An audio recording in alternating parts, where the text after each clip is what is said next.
বহাগ বিহুক বিশ্বৰ দৰবাৰলৈ লৈ গৈছিল। যোৱা বছৰ ফেব্ৰুৱাৰী মাহত ঝুমুৰ বিনন্দনীৰ জৰিয়তে আমি ঝুমুৰক আন্তঃৰাষ্ট্ৰীয় মঞ্চলৈ লৈ গৈছিল। আজি আমাৰ বাবে গৌৰৱৰ দিন যে আজি আমি বড়ো জনগোষ্ঠীৰ প্ৰতিবিম্ব কৃষ্টি সংস্কৃতিক প্ৰতিনিধিত্ব কৰা বাগৰুম্বাক খন্তেক সময় পিছতেই বিশ্ব দৰবাৰলৈ লৈ যাম।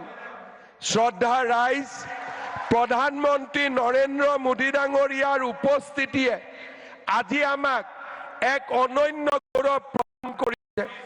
যোৱা বছৰ প্ৰধানমন্ত্ৰী নৰেন্দ্ৰ মোদী ডাঙৰীয়াৰ নেতৃত্বত নতুন দিল্লীত বডুফা উপেন্দ্ৰনাথ ব্ৰহ্মৰ প্ৰতিমূৰ্তি স্থাপন কৰা হৈছিলে।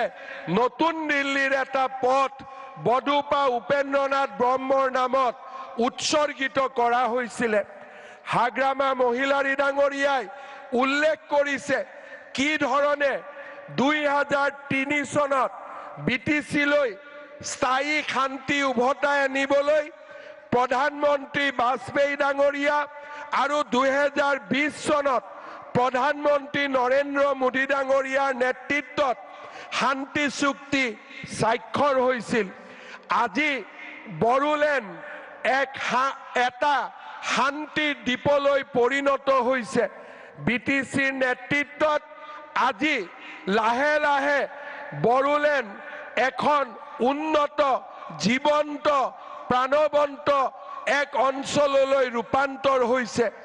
প্ৰধানমন্ত্ৰী নৰেন্দ্ৰ মোদী ডাঙৰীয়াই আমাক দিয়া বড়োলেণ্ড ৱেলফেয়াৰ কাউন্সিলৰ জৰিয়তে BTCৰ বাহিৰত থকা বড়ো জনগোষ্ঠীৰ লোকসকলৰো আজি আমি আশা আৰু আকাংক্ষা বাস্তৱত ৰূপায়িত কৰাৰ কামত আগবাঢ়িছো। মই বিশ্বাস কৰোঁ সংস্কৃতিয়ে মানুহৰ মাজত সমন্বয়ৰ সৃষ্টি কৰে।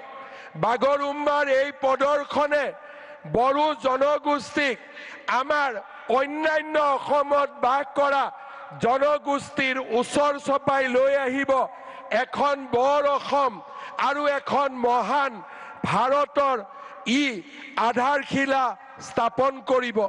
মই অসমবাসী ৰাইজৰ হৈ পুনৰ এবাৰ আমাৰ প্ৰধানমন্ত্ৰী নৰেন্দ্ৰ মোদী ডাঙৰীয়াক ধন্যবাদ জনাম। আমি নিশ্চয় মনত ৰাখিম যে আমাৰ হাগ্ৰামা মহিলাৰী ডাঙৰীয়াই কোৱাৰ দৰে বিজেপি চৰকাৰৰ দিনতেই BTCৰ নিৰ্মাণ হৈছিল। বড়ো ভাষাক সংবিধানৰ ৮ম অনুসূচীত স্বীকৃতি দিয়া হৈছিল। অসমৰ সহযোগী চৰকাৰী ভাষাৰ মৰ্যাদা দিয়া হৈছিল। BTC গঠন কৰা হৈছিল। বড়োলেণ্ড ৱেলফেয়াৰ কাউন্সিল গঠন কৰা হৈছিল। মই বিশ্বাস কৰোঁ যে আজিৰ এই অনুষ্ঠানে আমাক ইজনৰ আৰু সিজনৰ মাজত সম্বন্ধ আৰু অধিক মজবুত কৰিব, আৰু অধিক শক্তিশালী কৰিব আৰু বডুফা উপেন্দ্ৰনাথ ব্ৰহ্মৰ আদৰ্শক বাস্তৱত ৰূপায়িত কৰাত আমাক আকৌ এবাৰ প্ৰেৰণা যোগাব। প্ৰধানমন্ত্ৰী নৰেন্দ্ৰ মোদী ডাঙৰীয়াৰ আজিৰ উপস্থিতিয়ে বড়ো জনগোষ্ঠীৰ সন্মান আৰু আমাৰ স্বাভিমানক এক নতুন পৰ্যায়লৈ লৈ গ'ল। আজি আমাৰ এই অডিটৰিয়ামত, সৰুসজাই ষ্টেডিয়ামত আৰু ইয়াৰ বাহিৰতো অজস্ৰ বড়ো আৰু আন অসমবাসী লোক আহি ইয়াত উপস্থিত হৈছে। এই মুহূৰ্তত অসমৰ প্ৰতিগৰাকী লোকে টেলিভিছনৰ সন্মুখত বহি আছে এই ঐতিহাসিক নৃত্য চাবলৈ। দেশ আৰু বিশ্বত বাস কৰা বড়ো জনগোষ্ঠী আৰু আন অসমৰ জনগোষ্ঠীসমূহে আজি টেলিভিছনৰ পৰ্দাত অপেক্ষা কৰিছে ঐতিহাসিক নৃত্যলৈ।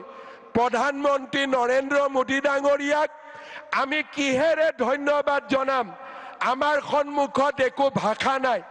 মই উপস্থিত ৰাইজক অনুৰোধ কৰিম সকলোৱে নিজৰ মোবাইলত টৰ্চ লাইট জ্বলাই প্ৰধানমন্ত্ৰী মোদী ডাঙৰীয়াক এবাৰ অভিবাদন জনাওক। সকলোৱে থিয় হৈ নিজৰ নিজৰ আসনত থিয় হৈ হাত তালিৰে মোদী ডাঙৰীয়াক সকলোৱে সম্বৰ্ধনা জনাওক। আৰু মোবাইল আমি আকৌ এবাৰ সুন্দৰভাৱে ইফালৰ পৰা সিফালৰে আমি মোদী ডাঙৰীয়াক সম্বৰ্ধনা জনাম। সকলোৱে মোৰ লগত একেলগে ক'ব, নৰেন্দ্ৰ মোদী, নৰেন্দ্ৰ মোদী, নৰেন্দ্ৰ মোদী। বহুত বহুত ধন্যবাদ। জয় হিন্দ, বন্দে মাতৰম।